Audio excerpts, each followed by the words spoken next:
You're familiar with the term cognitive dissonance, I'm assuming. Way to sort of understand that is you have your whole scheme sort of laid out and your worldview and how everything fits together, and then you get a new piece of information that doesn't fit, and it creates this dissonance, this discomfort within you, and you have to decide what to do with it. Simple example. Let's say as a child, 4 or 5 years old, I suddenly became aware of somebody who'd had a baby. And I ask, well, where did the baby come from? And I'm told, well, a stork brings the baby. Ah, okay. Fine. I never see storks around, but maybe that's why there are not that many babies in our little town, right? Small town, few storks.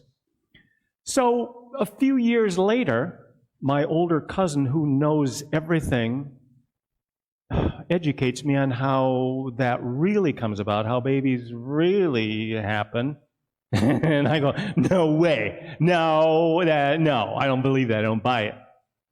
It doesn't fit into the worldview. And of course, I have to then see all these people that I know who have children and think, oh. And a sort of a tangential thing that's a little fun fact. It took me 63 years to realize that I was born exactly 9 months to the day from my dad's 34th birthday.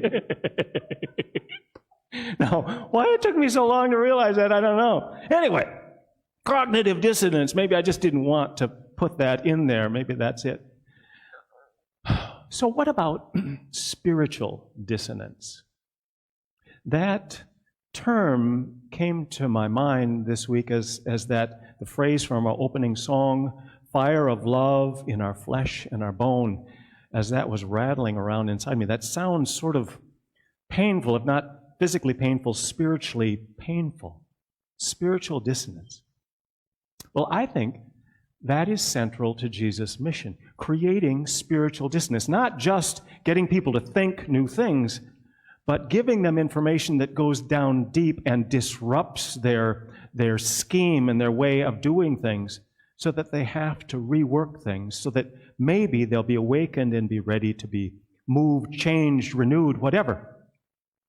So, he tells the story today, I think, with that as part of the goal. The story's about these renters who refuse to pay the rent, even though they agreed to pay the rent at the outset and they have the capability to pay the rent. They don't want to do it. So at harvest time, they're sort of sharecroppers, and the vineyard owner sends his servants, his slaves, his employees to come and collect his portion of the rent, and they beat them up, they kill one of them, they just treat them terribly and run them out. So he sends a second group, a larger group, and they are treated the same way. It's disgraceful. It's literally murderous. So he's had it. And what he does then is he sends the big guys with the crooked noses and the pinstripe suits, with the pistols bulging under the suit coat. And they come and they say, we're here to collect a portion of the grapes. And our hope is that they will not be the grapes of wrath, if you know what I mean. Kabish. That's what he does. Yes? No? I like the idea, and I have fun imagining it, but that's not what happens. He would have every right to lean on them somehow, but he doesn't. Instead, he sends his son thinking, they just don't understand. We're in relationship. It's like a covenant. We have a relationship. It's not them versus me or them versus us. It's just us. So if I send my son, it'll be clear to them. But what they see when they see the son is that maybe dad died. And this is the heir. He's the last one. He's the owner of this. If we get rid of him, then we get the land. That's the arrangement. So they do. And Jesus concludes the story and says, so what's the vineyard owner going to do to them when he finds out they've killed his son? And the answer is, He will put those miserable wretches to a miserably wretched death and lease out this vineyard to people who understand and who live into the relationship, who honor the connection. Now, this sounds kind of familiar, doesn't it? With a little extrapolation, interpretation, and implication. Doesn't it sound kind of like the Jesus story? Isn't that kind of what seems to happen to him? And it's told in Matthew, Mark, and Luke. Matthew tells it a little bit differently. And why would he be telling this story? Why would he include this? Maybe to put the fear of God in the opposition. Maybe to encourage those in his community and to make them understand, help them understand they're on the right path, they're in the right place. And maybe he includes this because he writes about 15 years, give or take, after the destruction of the temple. So there's a shift that has been happening and is happening, and the early church sees itself in ways as the new tenants, the new renters. Now, there's three things I suggest that we should keep in mind in regards to this story. It's always good to have three things in a sermon. I'm so excited when I can have three things because I seldom do. Right? So 3 points, 3 thoughts, whatever. The first one, Jesus is talking directly to the temple authorities, to the people in power, to the folks in charge in Jerusalem. This is not necessarily meant for the whole Jewish population. He has support amongst fellow Jews and he has opposition amongst fellow Jews. This is an inside the family discussion or argument. And so he's talking to those who are in power. It's not Christians versus Jews, it's Jesus versus other powerful Jews. And he's going nose to nose with them. The second thing is that Jesus was not recognized by all as the Messiah or as God's Son or even as a prophet. Not everybody saw him that way or understood him to be that way. Some just thought he was a troublemaker. And there were other prophetic types around. There was John, who had gained great popularity. So there are other people claiming certain things, even to be the Messiah. So that's not clear either to everybody. There's not unanimity on that. And the third thing, when the officials declare what should happen to the renters, Jesus tells the story and says, they kill the son. They throw him out of the vineyard. They kill him. What should happen to them? What's going to happen to them? Well, they should be destroyed. Does he then say, aha, and that's what's going to happen to you guys because you are the doomed tenants. You're the ones that are doing this stuff, and God has had it up to here with you, and you're out. He doesn't do that. He doesn't say that. He shifts metaphors and begins talking about a stone that's been rejected that now is the cornerstone of a new building under construction. Since the temple is gone, people maybe make the connection. And that stone that he talks about, the cornerstone, it's a metaphor for the Christ event, for the Jesus story, for this human being who is breaking into the existing story. And as he does, creates this spiritual dissonance within it, even as he is foundational to the new creation, the new community, the new reality that is coming into being as he sees it, as Matthew sees it. During this series of teachings, confrontations with the officials in the temple, Jesus is sort of backing them into a corner. He is himself the dissonant word that has been introduced into their story. And they have to decide what they're going to do with this, as we all do. And we also all know that our tendency is to reject the new rather than integrate it because it's so hard to do that and it changes everything, and that's hard work. We'd rather stay with what we know and go a new way. I am still reading this book, My Losing Season by Pat Conroy. It's a memoir. I am a slow reader. I have 3 other books going at the same time, and so I juggle them. I like variety.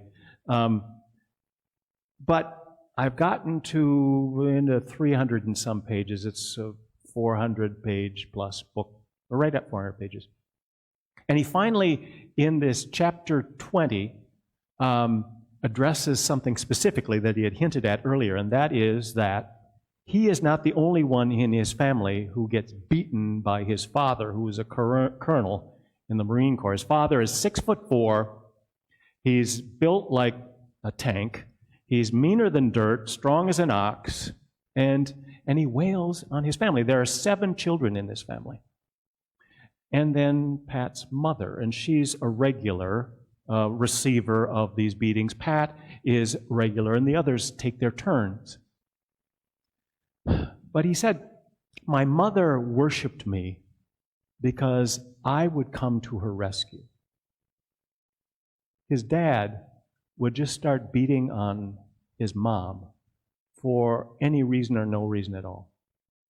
And Pat, even as a young boy, would try to intervene. And you've heard this story before. And he gets in between them and tries to push them apart, and his father knocks him to the floor and then goes over and starts pounding on him because he's mad at him. So Mom goes and tries to haul him off Pat, and he flings her into the wall or onto the floor and then goes after her, and back and forth it goes. Pat gets up and tries to pull him off. And he says this was the long dance of my childhood. Love and agony became intermingled for me in profane ways. Rescue would become my theme and my downfall. Whenever I hear a woman weeping, I come back to the dance of my childhood. Long ago, the theme of rescue quit being my tragedy and took up residence as my fate. And so this pattern is established in his life, and there are relationships, and there are jobs, and there are marriages that result from this need that he has, that he's learned to save others. His whole way of life is about rescue, and that way originates in the domestic violence that he lived in, that shaped his early life. I am grateful I did not have to deal with that. And I feel for people who do. And it's a month to be aware of that, and we should have that awareness all the time. But I want you to think about all the issues, the situations, the conditions that come about because of violence, and how violence is often then perceived as the solution to those same issues, problems, conditions, situations. I mean, how many guns are purchased because someone has to protect himself or herself from somebody else who has a gun? How many families come off the rails or come apart because of an abusive parent who was abused by a parent who was abused by a parent who was abused by a parent, that correction of violence that just flows on down through generations? People live in rotten conditions not far from us. And at some point, some of them have had it. And they rise up in protest, and they speak out. And some of them, when they're not heard, then riot and destroy things, act out violently out of their frustration and their anger. And what is the response then? Often return violence. We quell violence with violence.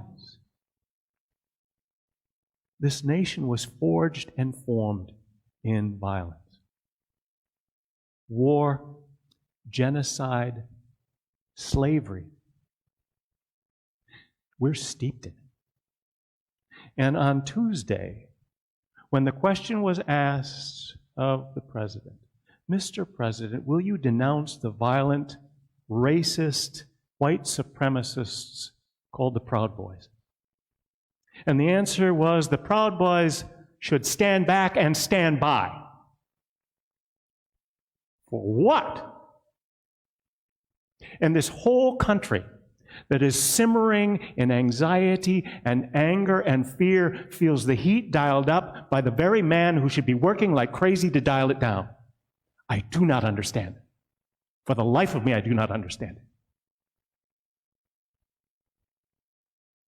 What will the landowner do when he comes, seeing the violence that has been visited on his own family?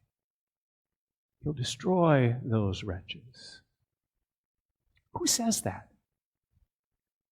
It's the leaders in Jerusalem. That's their answer. Violence begets violence. They don't get it. That God's way is not violent.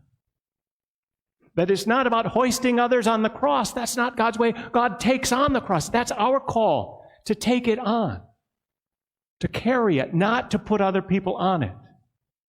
But that's often the response. We act that out over and over and over again. I wonder if we will ever get that.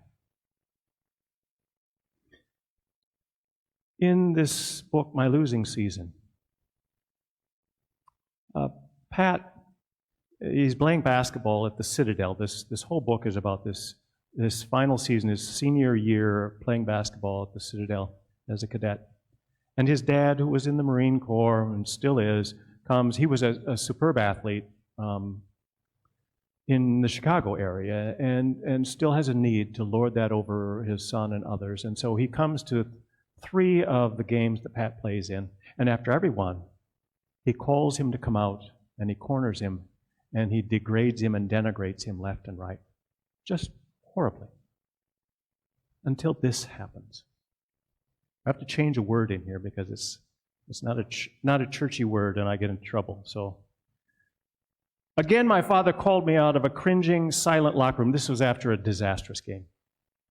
Again, he put his hand on my chest and pushed me back against the wall. Pat is 5'10", his dad is 6'4". Pushed me back against the wall. No handshake or, "How are you doing, son? It's great to see you," from the colonel.